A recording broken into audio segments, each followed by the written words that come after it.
ખરેખર ખેડા જિલ્લા મધ્ય સહકારી બેંકની સ્થાપના 1949માં થઈ અને છેવાડાના માનવી સુધી ખેતી વિષયક ધિરાણ હોય કે અન્ય ધિરાણો હોય તે પ્રવૃત્તિ બેંક દ્વારા કરવામાં આવે છે. સહકારની પ્રવૃત્તિની અંદર 3 ટાયર સ્ટ્રક્ચર છે. મંડળી અને મંડળીના જે માલિકો ગણાય એટલે કે જે એના સભાસદો અને એમને ધિરાણ પૂરું પાડવામાં આવે છે. આ બાબત એવી થઈ કે 2018ની અંદર આવું ધિરાણ બેંક દ્વારા કરવામાં આવ્યું. તેની અંદર મંડળીને ધિરાણ બેંકે કર્યું અને મંડળીએ તેના સભાસદો એટલે કે એના માલિકોને ધિરાણ આપ્યું અને એ ધિરાણની અંદર જે એની જમીન હોય કૃષિ વિષયક એ કૃષિ વિષયક જમીનની અંદર એનું તારણ પાડવામાં આવે જેથી એની લોનનો બોજો બીજા હકમાં દર્શાવેલ હોય. ખરેખર સરકાર દ્વારા ખેડૂતોને કેસીસી ધિરાણ હાલ પણ ઘર કેસીસી ધિરાણ પણ આપવામાં આવે છે અને જે 0 રેટ ઓફ ઇન્ટરેસ્ટથી આપવામાં આવે છે.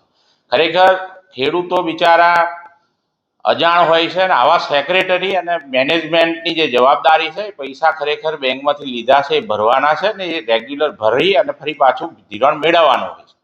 તો આવા સમયે આ સેક્રેટરીએ પોતે બેંકના ખોટા સિક્કા બનાવી અને પૈસા લીધા હોય કે અથવા તો ખેડૂતોની મિલીભગત હોય તો આવી રીતના આ લોકોએ પૈસા લીધા વગર મંડળીનો જે બોજો હતો તે બોજો દૂર કરવાની કોશિશ કરી અને એ બાબત જ્યારે ઇન્સ્પેક્શનમાં આવી ત્યારે ખબર પડી કે આવી રીતના કોઈ ઉચાપત થઈ છે અને બેંકે તાત્કાલિક તેનું ઇન્સ્પેક્શન કરાવ્યું અને થોડાક જ દિવસની અંદર તેનું બધી જ વસ્તુઓ તારણ કાઢી અને ઘણા ખરા પૈસા એમની જોડેથી ભરાયા છે અને બાકીના પૈસા છે એ પણ ભરાવાની તૈયારી ચાલુ છે. તેમની ઉપર પોલીસની ફરિયાદ પણ કરવામાં આવી છે જેથી આવો દાખલો એવો બેસાડવો પડે કે આખા 1200 ગામની અંદર આવી મંડળીની અંદર આવું ફરી કોઈ સેક્રેટરી કે એનું મેનેજમેન્ટ આવું ફરી કૃત્ય ના કરે અને એ માટે બેંક પૂરેપૂરી કાયદેસરની કાર્યવાહી કરી રહી છે.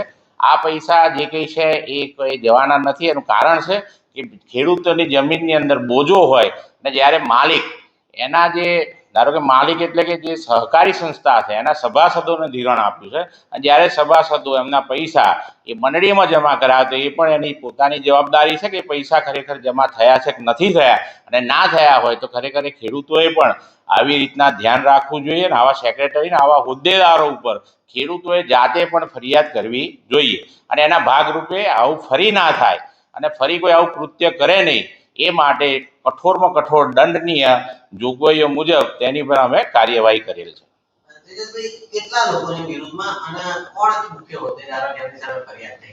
આની અંદર ખરેખર એના જે વ્યવસ્થાપક કમિટી સભ્યો હોય તે તમામ અને જે એની અંદર સેક્રેટરી હોય એની આ બધાની જવાબદારી છે અને તેની સાથે સાથે અમુક જગ્યાએ એવું પણ થયું છે કે ખેડૂતોએ પણ પોતાના નાણાં જમા કર્યા નથી કારણ કે એવી કોઈ પાવતી બનાવી નથી. કારણ કે જે કોઈ પાવતીઓ બનાવેલી હોય એ બધું જ ખોટું છે. અમારી બેંકનો સિક્કો પણ ખોટો બનાવ્યો છે જેની અંદર કે બેંકને નાણાં મળ્યા હોય તો એવી રીતના ડોક્યુમેન્ટ ફોર્જરી બનાવી અને ખોટાનું ખરા તરીકે સરકારી રેકોર્ડ ઉપર જ્યારે પ્રસ્થાપિત થયું હોય અને આમાં ઘણા ખરા લોકોએ આ પૈસાનો પોતાની જમીનો ખરીદી અને ખોટો દુરુપયોગ કરેલો છે. અમારા પૈસા બેંકના છે એ તો અમે જે તે જમીનો ઉપર તારણ છે જે તે ખેડૂતો સાથે અમે વસૂલી લઈશું પરંતુ આ જે સહકારી પ્રવૃત્તિને જે રીતના આવી રીતના જે સેક્રેટરી અને વ્યવસ્થાપક કમિટી સભ્યો આવી રીતના ખોટા પોતાના લાભ મેળવી અને ખેડૂતોને છેતરવાનું કૃત્ય કરે છે ત્યારે બેંકે કઠોરમાં કઠોર સજા થાય એ વિષયને હાથ ઉપર લીધો છે. અત્યારે અમારા પૈસા ઘણા ખરા આવી ગયા છે અને થોડા ઘણા પૈસા બાકી છે તેની પણ કાર્યવાહી ચાલુ છે.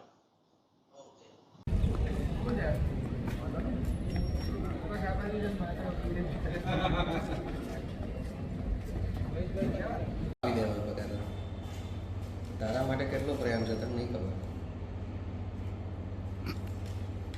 પણ આ લોકો શું કહે આ જે કેસીસી બેંક ની જોડે જે છે સેવા સહકારી મંડળી સંવાદના ગ્રામીણ વિસ્તારની જી શું કરતા કેડીસીસી બેંક મિતલી બ્રાન્ચ છે. એમાં જે મંત્રી અને ચેરમેન છે એ